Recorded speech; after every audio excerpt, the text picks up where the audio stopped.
พิธีเฉลิมฉลองวันต้านการโซลาร์บังหลวงสากลครบรอบ22 ปี ประจำปี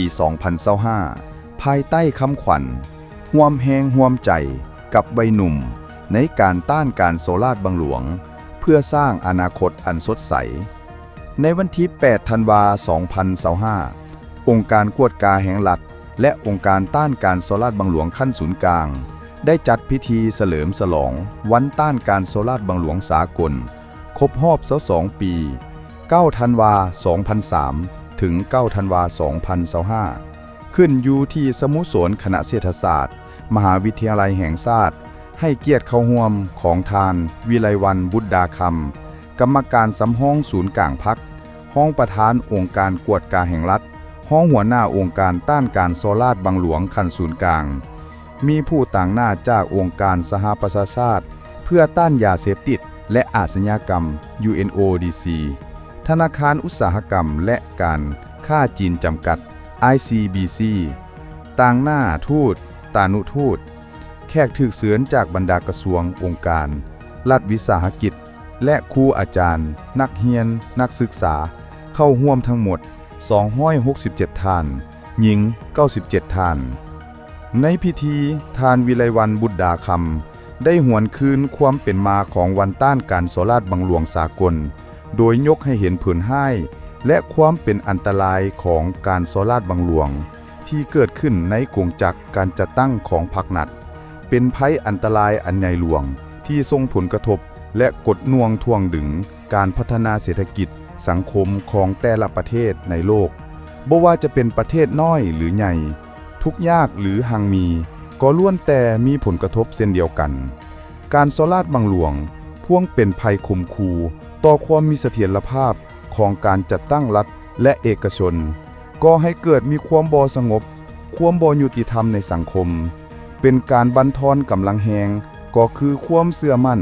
และค่านิยมของสังคมต่อบรรดาสถาบันการปกครองและการจัดตั้งต่างๆย้อนเห็นได้ผลให้และภัยอันตรายของการโซลาร์บังหลวงคือดังกล่าวจึงได้มีการค้นคว้าสร้างกำหนดหมายสากลเพื่อเป็นบ่อนอิงให้แก่การพัวพันร่วมมือ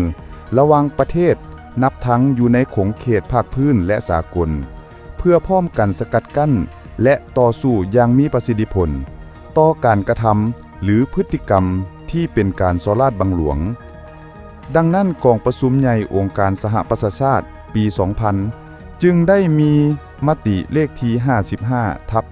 55/61 ลงวันที่ 4 ธันวาคม 2000 กำหนดความจำเป็นในการสร้างกฎบัตรสากลในการสกัดกั้นและต้านการโซลาร์บังหลวงจากนั้นสนธิสัญญาสหประชาชาติว่าด้วยการต้านการโซลาร์บังหลวงได้ถึงรับรองเอาอย่างเอกสารในวันที่ 18 ธันวาคม 2002 ที่นิวยอร์กสหรัฐอเมริกาและได้เปิดให้ประเทศต่างๆลงนามเข้าเป็นสมาชิกในวันที่ 9-11 ธันวาคม 2003 ที่เมืองเมริดาประเทศเม็กซิโกมาฮอดปัจจุบันมี190ประเทศเข้าเป็นภาคีสำหรับสปป.ลาวแมนได้ลงนามในวันที่ 10 ธันวาคม 2003 และได้ให้สัตยาบันในวันที่ 25 กันยายน 2009 กองประชุมองค์การสหประชาชาติปี 2003 ยังได้ออกยติ 58/4 กำหนดเอาวันที่ 9 ธันวาของทุกๆปีเป็นวันต้านการโซลาร์บังหลวงสากลนับแต่นั้นมาวันที่ 9 ธันวาได้กลายเป็นวันที่มีความหมายสำคัญแห่งความสามัคคีในการต่อสู้ต้านการโซลาร์บังหลวงของบรรดาประชาชาติในโลกโดยเห็นได้ผลสะท้อนอันใหญ่หลวงและเป็นภัยอันตรายที่ร้ายแรงคือดังกล่าวศูนย์การพรรคสภาแห่งชาติและรัฐบาลแห่งสปป.ลาวจึงถือสำคัญและเอาใจใส่ต่อการสกัดกั้นและต้านการโซลาร์บังหลวงถือเอาเวียกงานนี้เป็นหน้าที่และความรับผิดชอบของภาครัฐและการจัดตั้งทุกขั้นได้สุมใส่เคลื่อนไหวเวียกงานกวดกา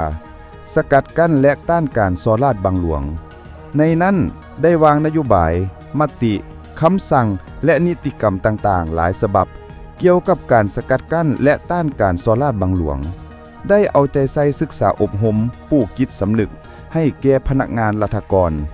ทหารตำรวจนักเรียนนักศึกษา ปัญญาชนและประชาชนทุกสั้นคนต่างๆด้วยหลายรูปการเพื่อให้รับรู้เข้าใจอย่างลึกซึ้งต่อผลให้และภัยอันตรายให้แฮงของการโซลาดบังหลวงมีสติเคารพระเบียบกฎหมายเป็นเจ้าการเข้าร่วมการสกัดกั้นและต้านการโซลาดบังหลวงอย่างกว้างขวางพร้อมนี้ต่างหน้าจากองค์การ UNODC และธนาคาร ICBC ก็ได้ให้เกียรติขึ้นมีคำเห็นต่อพิธี หลังจากนั้นท่านสุภาวงศ์วันธานุวงศ์หัวหน้ากรมต้านและสืบสวนการโซลาดบังหลวงก็ได้ขึ้นเผยแพร่ความรู้พื้นฐานเกี่ยวกับเวียกงานสกัดกั้นและต้านการโซลาดบังหลวงพร้อมเดียวกันนี้ในพิธียังมีกิจกรรมถามตอบคำถามเกี่ยวกับเวียกงานสกัดกั้นและต้านการโซลาดบังหลวงอีกด้วย